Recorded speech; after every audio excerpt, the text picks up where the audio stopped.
ओम शांति। आज की प्रातः मुरली 9 अगस्त 2024 मधुबन। मीठे बच्चों, यह ब्रह्मा बाबा है, सतगुरु का दरबार।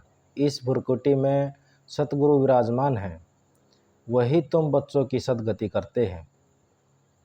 बाप अपने बच्चों को किस गुलामी से छुड़ाने आए हैं। इस समय सभी बच्चे प्रकृति और माया के गुलाम बन गए हैं।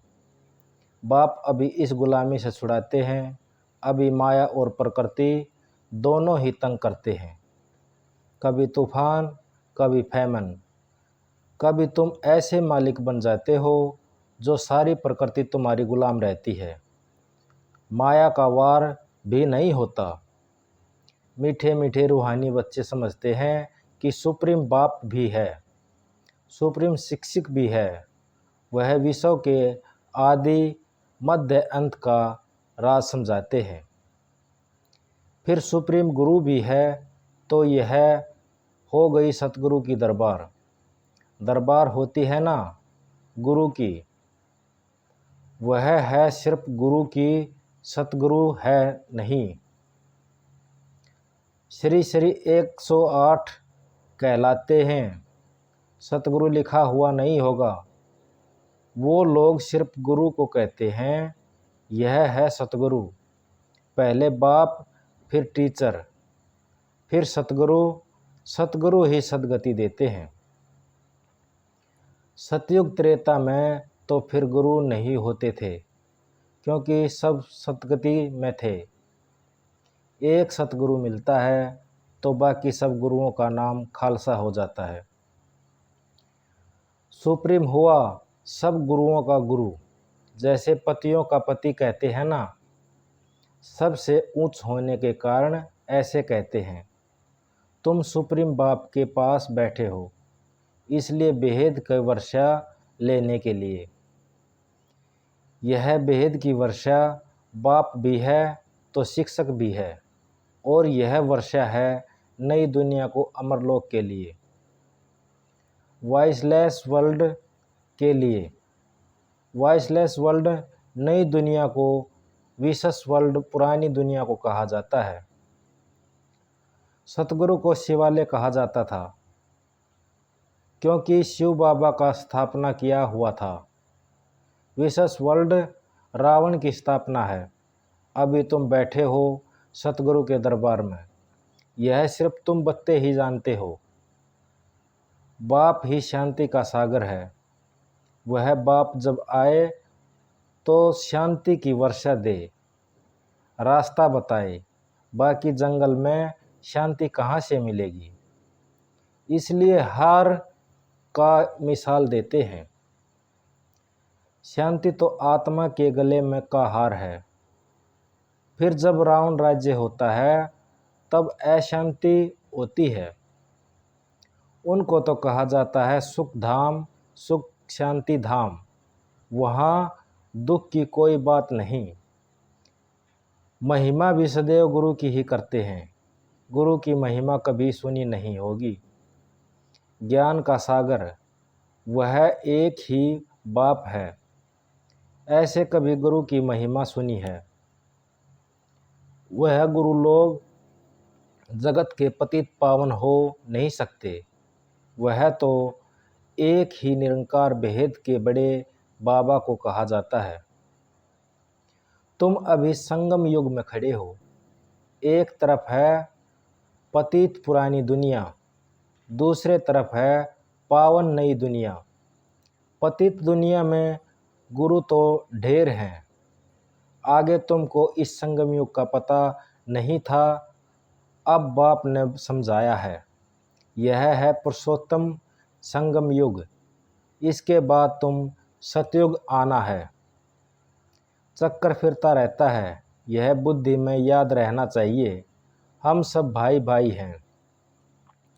तो बेहद के बाप से वर्षा जरूर मिलता है। यह कोई को पता नहीं कितने बड़े बड़े पोजीशन वाले मनुष्य हैं, परंतु जानते कुछ नहीं।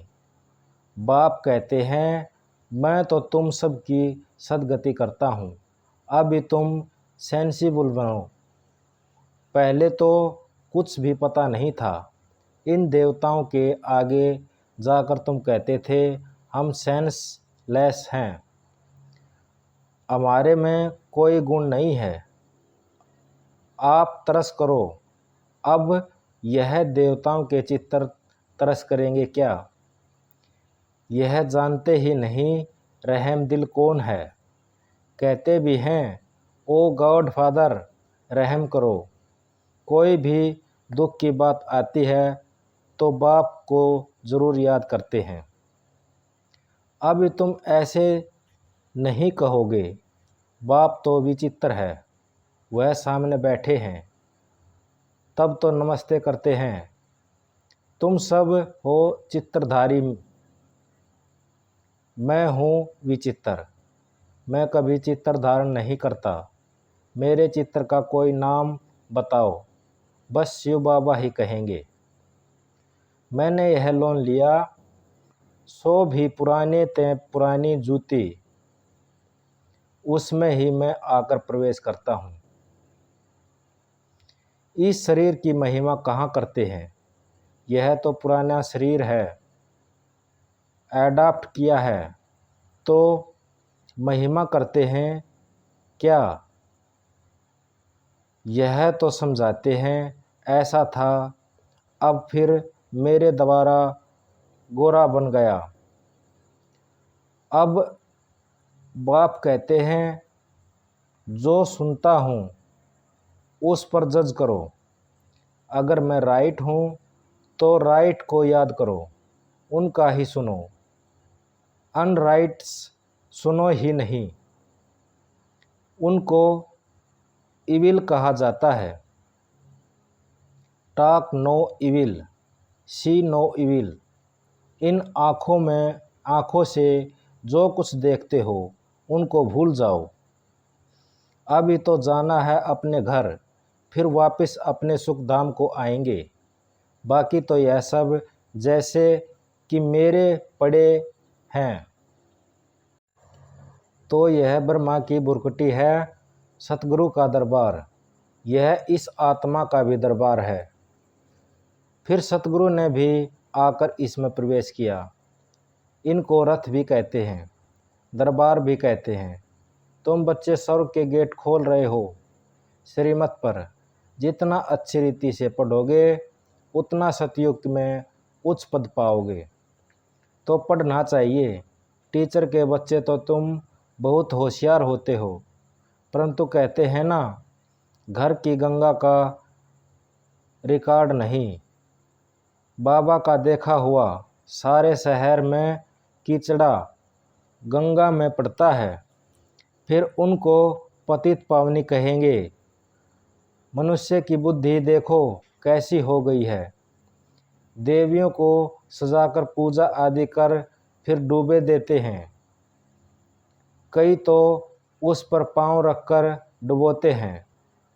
बंगाल में पहले रिवाज था, किसी का प्राण निकलने पर होता था तो उनको झट से गंगा पर ले जाते, वहाँ पानी में डालकर हरि बोल कर मुख में पानी डालते रहते थे। ऐसे में प्राण निकल देते थे। वंडर है ना। अभी तुम बच्चे की बुद्धि में चढ़ाई उतराई का पूरा ज्ञान है, नंबरवार पुरुषार्थ के अनुसार। अच्छा, मीठे मीठे शिकलिथी बच्चों प्रति माता पिता बाप दादा याद प्यार और गुड मॉर्निंग। रूहानी बाप के रूहानी बच्चों को नमस्ते।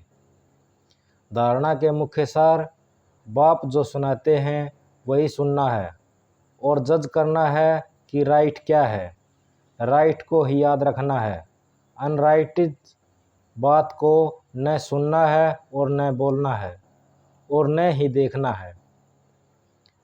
स्लोगन, क्रोध ज्ञानी तू आत्मा के लिए महाशत्रु है। ओम शांति। आपका दिन मंगलमय हो।